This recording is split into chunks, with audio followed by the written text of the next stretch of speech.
If you're a fighter or if you're just in it for general fitness, know that your legs are your foundation. It's usually the first to go when you get tired. Your legs get stiff, you lose your agility, so make sure that you're working your legs. Most fighters grinding through heavy back squats week after week genuinely believe they're building fight-ready legs. The guys who actually win inside a cage or a ring, though, seem to understand something the rest of the gym hasn't caught on to yet. GSP never built his explosive takedown entries underneath a loaded barbell.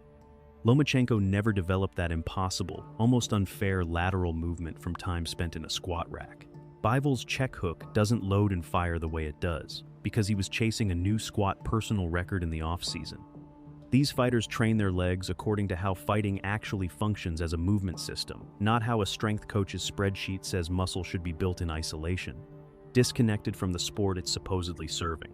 And today, you're getting 5 specific moves that train legs the exact same way these elite fighters do. Every one of them is body weight friendly. Everyone is doable from home, with 0 equipment required to start, and 0 excuse left for skipping leg day because the gym felt too far away. Stay through all 5, because one of these moves trains the precise hip mechanic responsible for making Bivol's check hook nearly impossible to read before it actually lands on someone standing across from him. Why the back squat falls short. Here's the honest truth about back squats. They're not a bad exercise in isolation. The problem shows up when a fighter makes the back squat their primary leg training tool, treating it as the foundation everything else gets stacked on top of. That's roughly equivalent to training for a sprint. By doing nothing but heavy deadlifts, you're absolutely building strength, real strength that shows up on paper and in the mirror. Just not the specific kind of strength that actually shows up in the moment you need it most, under lights, against someone actively trying to hurt you. The real issue comes down to something called rate of force development, essentially the speed at which your muscles can generate usable force. And it's the exact quality that separates a leg that's simply strong from a leg that's genuinely fast and explosively powerful. A standard bilateral back squat trains your body to drive weight straight down into the floor while positioned under a bar. That's a single direction of force, both legs working together. Slow, deliberate, fully controlled from top to bottom, on a schedule the athlete sets entirely on their own terms. Fighting, by contrast, never happens that way. It doesn't happen in one clean direction with both feet planted flat on the ground and 3 full seconds available to produce force. Every strike thrown, every sprawl defended, every pivot executed happens either on a single leg or somewhere in the split-second transition between legs. When you throw a cross, your rear foot is simultaneously pushing off the ground and rotating, while your lead leg braces hard against that incoming rotational force. When you shoot for a double leg takedown, one single foot drives the entire entry from start to finish. When you cut an angle off your back foot mid-exchange, you're loading and then instantly unloading one single hip in a fraction of a second. Most spectators never even consciously register. Squats simply don't train any of that, because squats load your body symmetrically by design. Both feet planted, both legs working in unison. Load distributed evenly across the entire system, rather than isolated into one limb at a time. There's also a rotational problem hiding underneath all of this, one that matters just as much as the single leg issue already covered. A cross, a body kick, a level change, every one of these actions requires your legs to simultaneously generate rotation and resist rotation at the exact same moment, 2 opposing demands happening in the same joint at once. Your drive leg is pushing hard into the ground while rotating your hips forward, while your base leg is working just as hard to stabilize your entire structure against that same rotational force, trying to spin it off balance. Squats give you absolutely none of that demand. The bar simply sits across your back, and the entire movement travels straight up and straight back down. No lateral demand whatsoever, no rotational load. Nothing that asks your legs to actually do what they're required to do inside the cage or the ring under real pressure, against real resistance in real time. So we're not throwing squats out of your training entirely. That's not the point here. We're replacing them as your primary leg training tool with 5 specific movements that train the way fighters genuinely move under pressure. None of these 5 require a barbell, a squat rack, or even a gym membership to execute properly. Move 1. Split squat jumps. Split squat jumps train explosive single leg hip extension, which happens to be the exact action your rear leg performs every single time you throw a jab cross combination. That rear foot drives hard into the ground and extends through the hip to send power traveling up through the entire kinetic chain, from the floor all the way to the knuckles. That same precise pattern shows up again during a level change. The moment you drop your level to shoot for a takedown, and then need to drive back upward with real speed before your opponent can sprawl and stop you cold. And in a rear leg kick, the push-off leg loads and extends through that identical hip pattern one more time, just aimed in a different direction. To perform it, start in a split stance, 1 foot positioned forward, 1 foot positioned back, both knees kept soft rather than locked. Drop down into a lunge position, then drive upward explosively, leaving the ground entirely on the way up rather than simply rising to a standing position. You don't need a box for this. You don't need any equipment at all. Just keep a stable surface nearby in case your balance needs light support during your earliest attempts, especially if single leg work is new territory for you. Land with soft knees and reset immediately into the next repetition. That soft landing matters more than it might initially seem, because a stiff, hard landing trains your muscles to absorb force rather than redirect it productively back into the next rep. You want every ground contact to stay short and reactive, never heavy or slow, almost like the floor is hot to the touch. The single most common mistake here is landing hard and then pausing before starting the next rep. That pause single-handedly kills the fast twitch fiber recruitment this entire exercise is designed to build in the first place. Think of the landing and the following repetition as one single, unbroken action rather than 2 separate movements stitched together with a gap in between. Move 2, the Cossack squat. The next move looks almost nothing like the last one. It looks noticeably slower on the surface, but that's precisely where genuine rotational strength gets built underneath everything else. The Cossack squat trains lateral hip loading through a genuinely full range of motion, and it builds the adductor and outer hip strength that lets you shift your weight and change direction without ever losing your base underneath you. If you've ever watched Lomachenko work his angles inside the ring, that fluid, almost liquid weight transfer from one side to the other, combined with his ability to fully load one hip before redirecting his entire body elsewhere, that movement pattern comes directly from this exact exercise. Stand with your feet positioned wider than shoulder width. Shift your weight fully to one side, bending that knee and lowering your hips toward the floor, while your opposite leg stays long and completely straight throughout the movement. Keep your chest tall the entire time, rather than folding forward. At the very bottom of the movement, your working heel needs to stay completely flat against the floor. This is exactly where most people's form falls apart entirely. The heel lifts because the ankle and hips simply aren't mobile enough yet to support the full range demanded here. Use a wall for light support during your first several sessions, and work to expand your range gradually rather than forcing it immediately. The mistake that will stall your progress fastest here is letting that working side heel rise off the ground. The instant that heel lifts, you've shifted the entire load away from the hip and dumped it onto the knee instead, which completely defeats the purpose of the exercise. Press hard through the heel. Keep the chest lifted. Own the bottom position fully before pressing back up to center. Move 3, skater bounds. Now we take that lateral hip strength you just built and convert it directly into usable speed.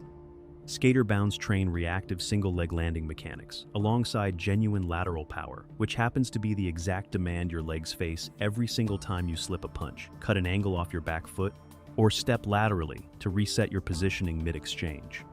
Every one of those actions requires you to push hard off a single foot, travel briefly through the air, and land cleanly on the opposite foot while staying balanced and immediately ready to move again.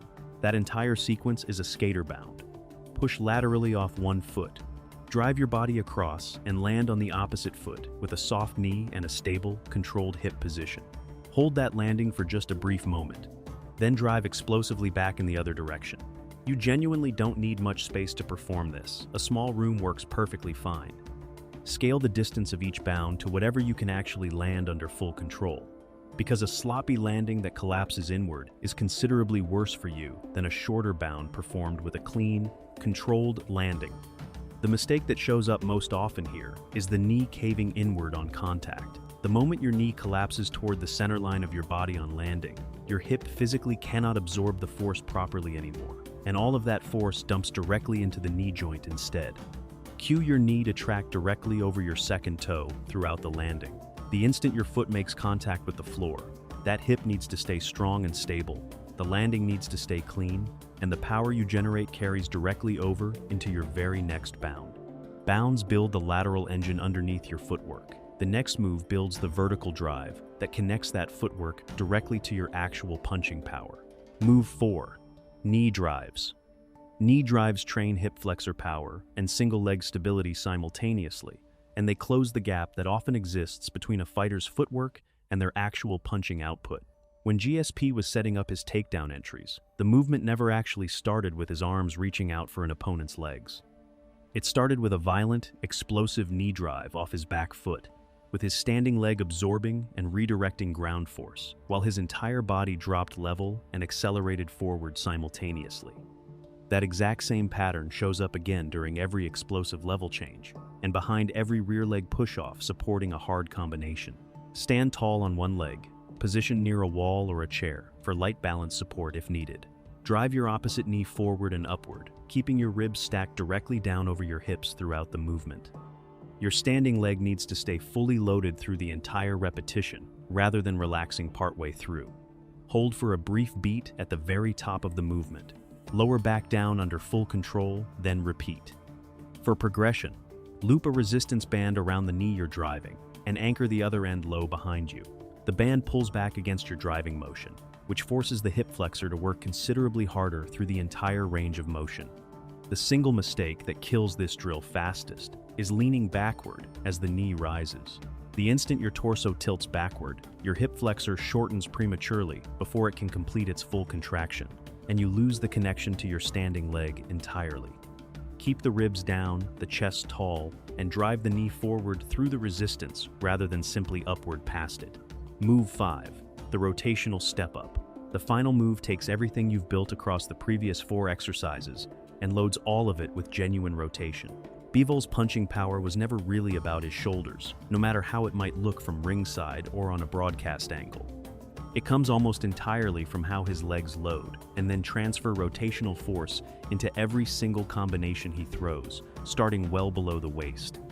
The rotational step-up trains exactly that combination.